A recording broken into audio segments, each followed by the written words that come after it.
श्रद्धेय नृत्य गोपाल दास जी महाराज जी सहित उपस्थित सभी श्रद्धेय संतचरण, भारत के आदरणीय और जनप्रिय प्रधानमंत्री जी, उत्तर प्रदेश की माननीय राज्यपाल महोदया, उत्तर प्रदेश के माननीय मुख्यमंत्री जी, सभी नागरिक सज्जन, माता भगिनी, आनंद का क्षण है। बहुत प्रकार से आनंद है। एक संकल्प लिया था और मुझे स्मरण है कि तब के हमारे संघ के सरसंघ चालक बाला साहब देवरस जी ने ये बात हमको कदम आगे बढ़ाने के पहले याद दिलाई थी कि बहुत लग के 20-30 साल काम करना पड़ेगा, तब कभी ये काम होगा। और 20-30 साल हमने किया। 30वें साल के प्रारंभ में हमको संकल्प पूर्ति का आनंद मिल रहा है। प्रयास किए हैं जी जान से, अनेक लोगों ने बलिदान दिए हैं। अरे नहीं आए, वो सूक्ष्म रूप में आज यहां उपस्थित है, प्रत्यक्ष उपस्थित हो नहीं सकते। ऐसे भी है जो है लेकिन यहां आ नहीं सकते। रथ यात्रा का नेतृत्व करने वाले अडवाणी जी आज अपने घर में बैठकर इस कार्यक्रम को देख रहे होंगे। कितने ही लोग हैं कि जो आ भी सकते हैं लेकिन बुलाए नहीं जा सकते, परिस्थिति ऐसी है।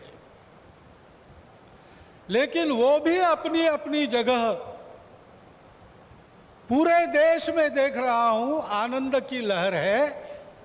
सदियों की आस पूरी होने की आनंद है। लेकिन सबसे बड़ा आनंद है भारत को आत्मनिर्भर बनाने के लिए जिस आत्मविश्वास की आवश्यकता थी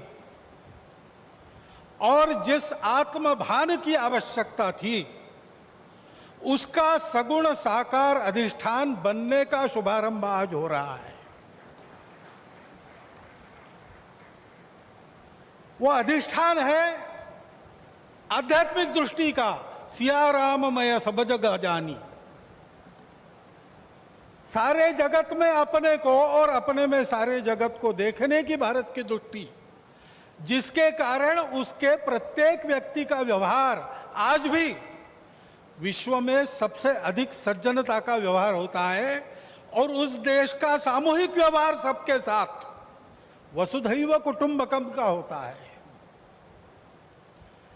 ऐसा स्वभाव और ऐसी अपने कर्तव्य का निर्वाह व्यावहारिक जगत की माया के दुविधा में से रास्ते निकालते हुए जितना हो सके सबको साथ लेकर आगे चलने का जो विधि एक बनती है, उसका अधिष्ठान आज यहां पर बन रहा है।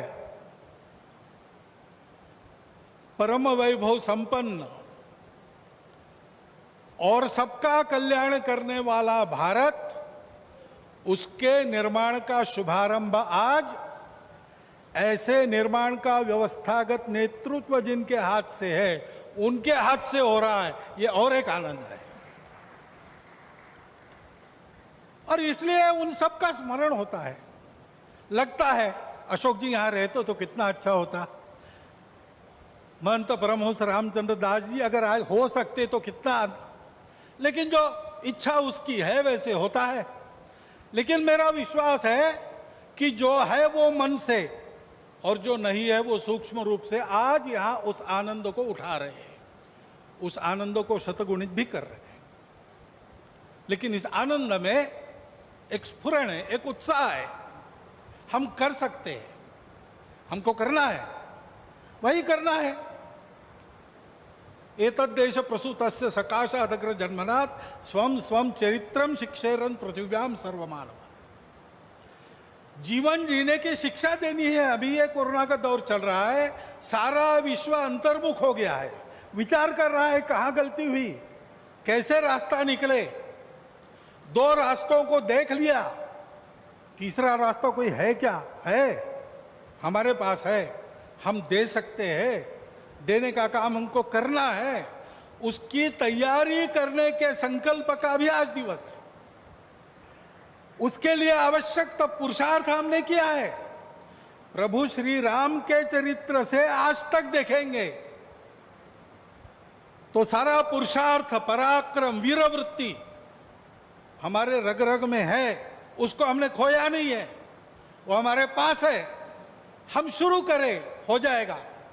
इस प्रकार का विश्वास, इस प्रकार का स्फुरण, प्रेरणा आज हमको इस दिन से मिलती है, सारे भारतवासियों को मिलती है। कोई भी अपवाद नहीं, क्योंकि सब राम के हैं और सब में राम। और इसलिए यहां अब मंदिर बनेगा, भव्य मंदिर बनेगा।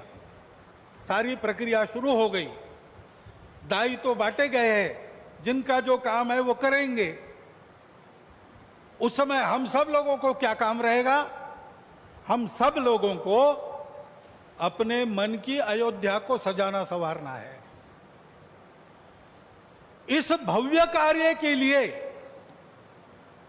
प्रभु श्री राम जिस धर्म के विग्रह माने जाते हैं, वह जोड़ने वाला, धारण करने वाला, ऊपर उठाने वाला, सबकी उन्नति करने वाला धर्म, सबको अपना मानने वाला धर्म,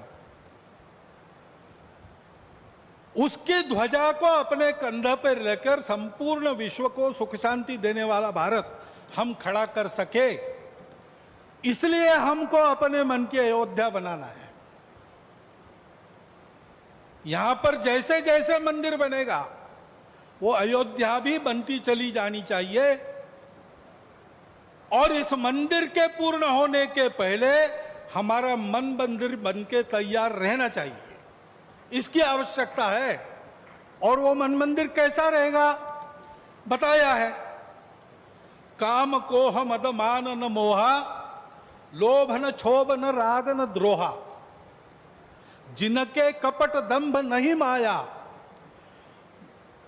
तिनके हृदय बसहु रघुराया।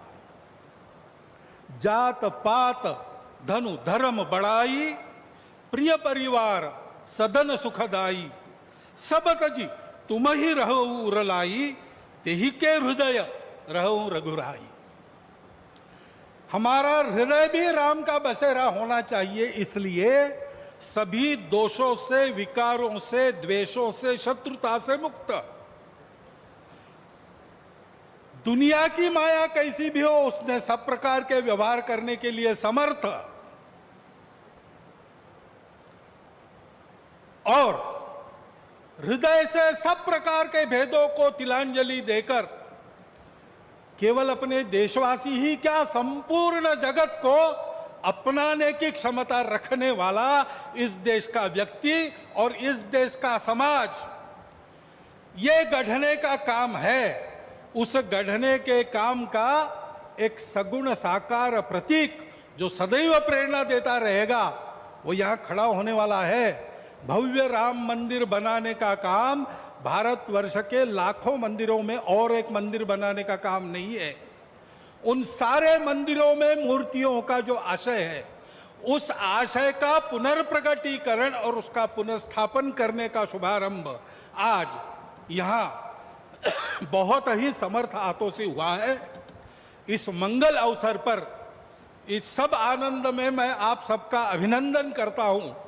और जो मेरे मन में इस समय विचार आए, उसको आपके चिंतन के लिए आपके सामने रखता हुआ आपसे विदा लेता हूं। बहुत बहुत धन्यवाद।